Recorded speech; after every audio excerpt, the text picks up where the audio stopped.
If you get on that For You page, you start scrolling, you're going to see these audios, and if they pop up 2 and 3 times, you can say, okay, that's trending. And there's certain things you can look for. So let's say I'm scrolling through and I click on a sound. You can click at the bottom right. It'll bring up how many videos have been made with that sound. If it's over 3,000, that means it's good. Yeah. So go in there, put your own twist on it, and then post it. And then what I'll do is I'll record 10 a day, and then I'll put them in my drafts. And then I'll post one at 11, 4, and 6 p.m. Because you can go in there and see when your followers are the most active. But a lot of it's not even original content. I'm literally I could go on Eric's page, rip off the things that he's doing, and just put my own twist on it, and boom, you got your idea. I used to be a musician in Austin for a hot minute, and then the gigs just died. Stopped getting gigs around COVID, and I was like, I got to do something. And instead of doing little snippets of music, I was like, why don't I just figure out something to do on TikTok? And so I tried 8 different types of niches. I was like, let me do hair tutorials, let me do fashion stuff. And then I started doing the relationship stuff, and it started sticking. So I was like, I'm gonna just double down on this relationship stuff. Was it all comedy at first? It was all comedy. Everything was just funny, just relationship content, making fun of myself, making fun of relationships. And then it just kind of blossomed from there. And then over the past year, I have almost 12,000 on TikTok now. But I'm posting 2 to 3 times a day, going pretty hard at it. Yeah. Now, were you in a relationship at the time you started doing this relationship content? Yes, I was. Okay. Mm-hmm. And you're still with the same person? Still with the same girl, 5 years strong, baby. That's awesome. Mm-hmm. So are you from Texas originally? Yes. So my origin story is I started out, and I was born and raised in Paris, Texas. I went and got my degree at Texas A&M Commerce. Yeah, dude, super fancy. We got an Eiffel Tower and everything. Yeah. Got my degree in music, and then I moved to Austin because I was like, man, I got a degree to be a music teacher. But as you know, teachers don't get paid very much at all. So. I know that. My dad's a music teacher. Oh, really? So, yeah. I went to Austin. I got a job. Was getting paid scraps and pennies. I was like, man, I gotta do something different. So I just got in with one of my buddies who was a drummer for a band, a blues, funk, and soul band by the name of the Peterson Brothers. Shout out to those guys. I started playing with him for a while, and he was like, hey, man, the managers were like, they want you on. So I was like, cool. So then that was my full-time gig. I was paying 25, 30 shows a month, traveling all around the States. And then one day COVID hit and just it all dried up. So I was like, all right, I'm going to start doing my own thing. Started doing the rap thing. I did that for a bit. You were doing rap? Yes, I was doing hip hop, man. I was producing all my own music. I was rapping, doing a bunch of shows. My last show was at Mohawk in Austin. I had 70 people there. What was your rap name? Lunar. Loonar. But I rebranded to Levi Nicks because my name is Levi Nichols, but I was like, I need my name. So I just went with Levi. And then I started doing the content creation on TikTok. I was doing YouTube here and there. And then I just doubled down probably a year ago. I was like, all right, I'm Levi, the rebrand. We're doing TikTok. We're doing IG, Facebook. We're monetizing all this. I'm reaching out to brands. I'm reaching out to people just to kind of get this rebrand going and get the relationship content kind of the forefront of what people know me about. Yeah. And I feel like that's so niche where you're not just doing comedy skits. I mean, you are, but it's relationship based. So it's all dude, it's all relationship based. You could go back 200 videos. Every single one of them is about a relationship. Yeah. Which is good though, because now you can go to brands and say, hey, I'm the relationship guy. Yep. Exactly. Which has already started happening. There's a new app called Jigsaw Dating. It's kind of a cool concept actually. So basically what it is you know how you swipe on Tinder and you just can't see the person's face, it's left or right. With Jigsaw, every message that you send, it has a puzzle piece on their face and it removes a piece of the puzzle. So you start to get to know what they look like. So after you've had a conversation with them, you've got to know them, then you know what they look like. I mean, it could be bad, it could be good. See, I'm kind of I'm a horror fanatic, so when I heard Jigsaw, I thought of Saw, and I'm like, oh no, I wouldn't go on a dating app, unless it was you have to get out of the room, yeah, before the date is over. Yeah, but no, they're super cool. They I hit them up and was like, because they had coasters everywhere, and I just took a picture of it and posted it on social media, and they're like, yo, we love your content, we'd love for you to do a video, and so I've been doing 15-second videos for them, and they pay me $100 a pop, so it's 15 seconds, $100. You can't really go wrong with that. What was the first video? What was the first idea that you had? The first video, I don't know if you guys have seen it. Have you seen the one that's a Drake lyric? It's I just flipped a switch. Yeah. Boom, click, click. Have you seen that? I think so. Trend. Okay. I think so. So basically what it is, let's say me and Eric are dating or whatever, so I'm wearing what I'm wearing, he's wearing what he's wearing, and when you say, I just flipped a switch, you go boom, and you turn it off, and when you turn it on, we're in opposite clothes. Right. Oh, so my girlfriend wore a tight dress, and I was wearing what I'm wearing right now. Yeah. And we did that and flipped it on and off, and it got 70,000 views. Oh. So I was like, damn. Maybe I should switch lanes. And then I kept doing stuff like that, and it kept getting more views and more views. I have over 3 million likes on TikTok, and I'm I've never had that many likes on anything. Right. So it's crazy to me. So I just was like, I guess this is my niche. And I just doubled down on it, man. Because at first I was like, I got to try a bunch of different stuff. Because, you got to throw stuff on the wall, see what sticks. Yeah. And nothing else stuck. So I was like, well, I guess this is what I'm going to be known for. It really just kind of found me. I wasn't really looking for, I want to be the relationship guy. It just kind of worked. Is it hard coming up with ideas for content? I Man. feel like it would be. You say you post 2 to 3 times a day? 2 to 3 times a day. A lot of things on, and I don't know how familiar you guys are with TikTok, but it's all trend based. Yeah. Right. So if you get on that For You page, you start scrolling, you're going to see these audios. And if they pop up 2 and 3 times, you can say, okay, that's trending. And there's certain things you can look for. So let's say I'm scrolling through and I click on a sound. You can click at the bottom right. It'll bring up how many videos have been made with that sound. If it's over 3,000, that means it's good. Yeah. So go in there, put your own twist on it, and then post it. And then what I'll do is I'll record 10 a day, and then I'll put them in my drafts. And then I'll post one at 11, 4, and 6 p.m. because you can go in there and see when your followers are the most active. But a lot of it's not even original content. I'm literally I could go on Eric's page, rip off the things that he's doing, and just put my own twist on it, and boom, you got your idea. Yeah. So you don't really have to be super original. You just have to relate it to your niche. Yeah. Oh. Would most of your content would be trending audio essentially? All of it. I don't do anything that's this is got 100 videos. I'm not going to do that. I'm only going to do things that I think are going to get views.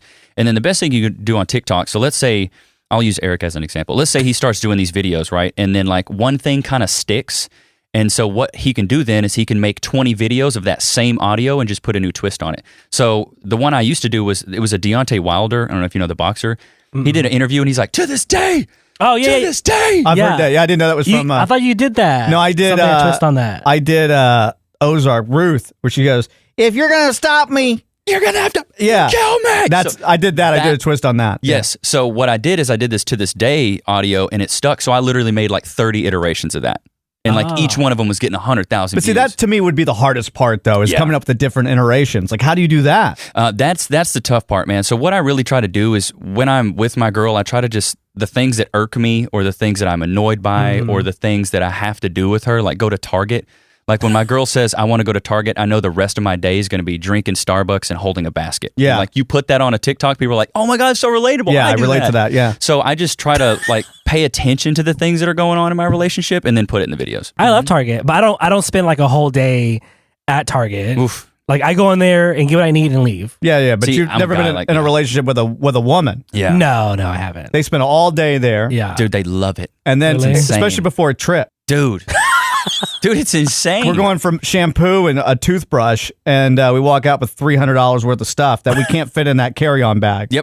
Yep, that's exactly right. But I just really pay attention to the social cues. And once you start doing it, it becomes a habit. And then you start realizing the things that you're doing that you're like, man, this is hilarious. So do you have a notepad in your phone of all the little ideas and I stuff do. that you're coming up with? I do. So I keep a note of when something happens, when your girl says she wants to smash, but then she hands you a Nintendo Switch controller. Yeah. My girlfriend loves playing Super Smash Bros, but she's like, let's smash. And I'm getting all hyped. And then she hands me a controller. I'm like, damn, that's what you want to do. You don't want to actually smash. So I'll write that down and use it. And, it usually works. All right, so if somebody wants to get started on, because a lot of people out there want to start their content creation journey, and you did it. You were kind of forced into it, right? Yeah. Creatively. What else am I supposed to do?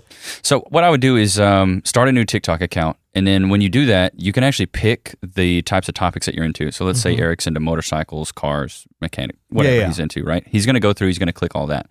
Go through your For You page and everything that you actually like it, and then it'll actually save it in a folder for you.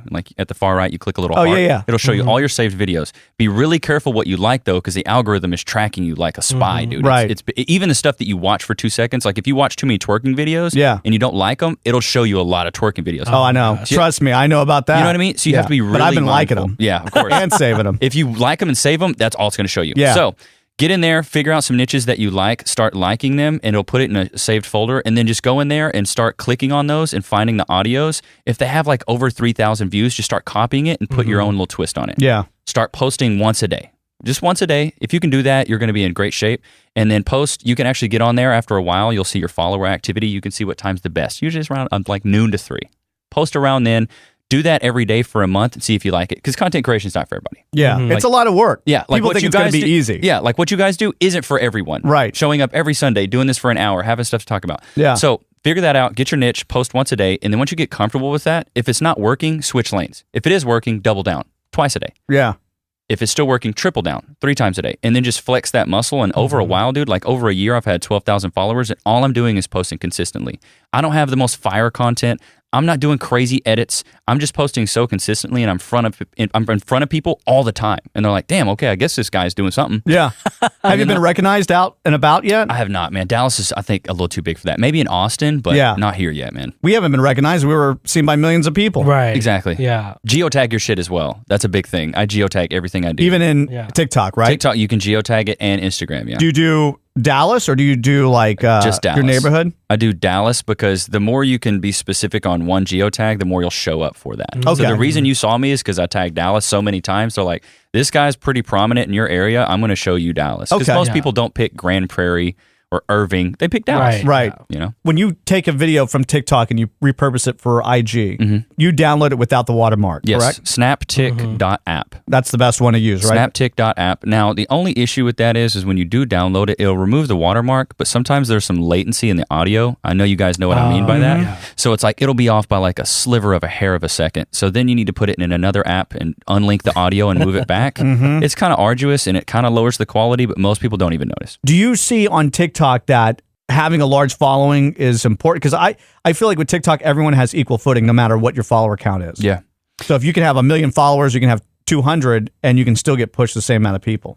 So I think there's a big difference between having a following and an engaged following. Yeah. So you can have 1 million followers. I don't know if you guys seen this, but it's like this chick that was on Instagram. She had 1 million followers, but she couldn't even sell 20 t-shirts. Yeah, I saw that. Because it's like nobody was really bought into her story. They didn't know shit about her. So it's like having an engaged following is the most important. And you can download like these Chrome extensions for TikTok. And so you can actually go to your TikTok and it'll show up like your engagement percentage, like average engagement. So like I'm around 6 to 10%. Most people are around 1 to 3%. And that's usually for IG as well. So having an engaged community and then like liking all of the people that comment. So if they comment, go in there and just click that little heart. If they take the time to write something out, just reply to it, dude. Yeah. And be like, hey, if you like that, I appreciate you writing that. It's like, would you care to follow? Like just asking people to follow sometimes will actually follow. It's kind of crazy, but having an engaged following is the most important because you could have 1,000 engaged followers and sell 800 t-shirts. You could have 1 million people that aren't engaged and sell 10 t-shirts. So it's like, which would you rather have? What's the plan for you now that you've done it all in the past several years? You were a musician, you were a rapper, then you did TikToks and content creation. What's next? What do you see yourself? Do you still see yourself going through this creative phase or? So the next big jump for me is YouTube. So long form content on YouTube is where the cash is. I'm sure you guys have heard that. Yeah. So like YouTube Shorts is great, IG Reels cool, but you just don't make that much money off that stuff. My focus right now is long term or long form YouTube content. Get that stuff out, but then just keep pushing the TikTok videos and then reaching out to brands. So I reached out to a brand called Cleanomics. Shout out to those guys. But basically what they're doing is they're sending me this cleaning kit, and I'm just going to create a skit with me and my girl, and we're just going to like clean. And then for everybody that buys this kit, I get 15%. Oh, awesome. This Jigsaw dating app, I reached out to them. For every 15-second video I send them for what they want, they'll give me $100. So it's like getting these brand deals in the door so that way I can start doing, 10, 20 of those a month. Yeah. And then I don't have to work anymore. The long form content, still going to be relationship based or? All relationship based, mainly kind of like vlog style. So like today we did a vlog of, we went to the HEB in Frisco because I don't know if you guys. It's brand new. Huge. Everybody's freaking out. So I was like, what's up guys? We're going to go to the biggest HEB in Texas. And my girl's like, it's not the biggest HEB in Texas. I was like, babe, it's a clickbait title. She's like, we're going to the biggest HEB. You know what I mean? So we went there and I just recorded a bunch of content and made corny jokes. You know, went to the peanut aisle and was making nut jokes. Is she making faces and stuff while you're making jokes and like just disgusted, but the whole thing that's even better. Yeah. Like everything I do is like super cringe to her. She's like, God. And then I'm like holding a camera. People are like, what the fuck are you doing? Like people hate being on camera. And so I just went and just made a bunch of content. So I'll go edit that later and then put that up with a clickbaity thumbnail. And then that's it. Just do one. And then I'm trying to do one a week because long form content's a lot harder. Yeah. So how can people find you and your music? And do you have like a website where everything kind of comes together? You could go to loonarmusic.com, LOONARMUSIC. So that's got all my music, or you can find me on Spotify, YouTube, iTunes, all the major streaming services. I'm not on Deezer or Google Play or whatever, but yeah, but no one is. You cop that new Deezer drop? Nah, I didn't actually. It's a Deezer exclusive. Can you imagine starting your rap with a Deezer exclusive. Yeah. But then if you're on TikTok, IG, Facebook, it's Levi Nix, LEVINICHS. I got a question for you guys. Yeah. What do you think is more important? Do you think quantity of the content is more important or the quality of the content? I'm going to say it's the quality, but in today's day and age, it's got to be the quantity because when you're scrolling, it's literally just like they don't care what you're doing as long as they're pushing something out. We just need something to push in front of this person that's scrolling through these videos. Right. and the more videos you have, the more likely something's going to hit. Right. So I've been hung up on the quality Right. that for the longest time. So I know what I want to do, but it's all like, okay, I want to make sure that it's really like high quality. Yeah. So it doesn't look cheap. But like what Michael's saying, I understand now, like it's not that I probably shouldn't get hung up on that. I should be just like putting stuff out instead of just like worrying about just the quality nonsense. Because y'all's quality is S tier. Yeah. Like the quality here, great. That's what drew my eye. I was like, oh my God, these guys have a dope ass setup. Yeah. But you didn't have a lot of content. I was like, if Right. you guys just start pumping this shit out, like behind the scenes stuff and doing the little trends, and like you guys could blow this up because this space is insane. Yeah. But I looked all on your stuff. I was like, what does their studio look like? I had no idea. Yeah. But when you get in here, it's like breathtaking. It's like, whoa, this is That's good. This is for real, dude. Levi, it's been a pleasure having you Hey, here. thanks, man. I hope you had a good time. I did. I have one more question. Yeah, go ahead. So since the holidays are coming up, do you do like content geared like Ooh. towards the holidays, like Halloween, like Thanksgiving, Christmas, Yes. like New Sweater Year's? content? Absolutely. Yes. Sweater content, Sweater content, but the Halloween content is incoming, and then Oh, cool. the Christmas content I'm really hyped for. That's me and my girl's favorite holiday. Yeah, so like me too.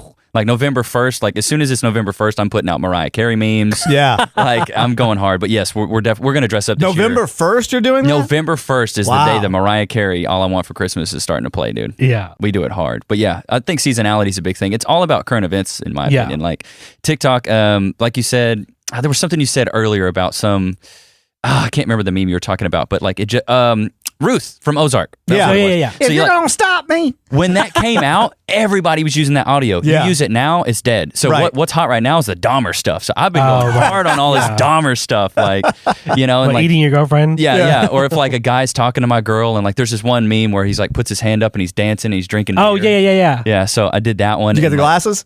I didn't get the glasses. Oh, So okay. I just kind of make it like, it looks like me, but then I just put my hand up and then it goes to him dancing and shit. Like, Yeah. But you got to do current events and keep up with the trends because that's what people are going to like want to watch. Yeah. They'll look up those tags and things like that. So Well, man, I appreciate it so much. We got to have you back. We'll have you back on the big show so you can meet the old people. I would love that, man. I'd love Yeah. to do the round table. Yeah, that way you can jump in on all the current events that we're talking about, which is usually 3 weeks old, but you know.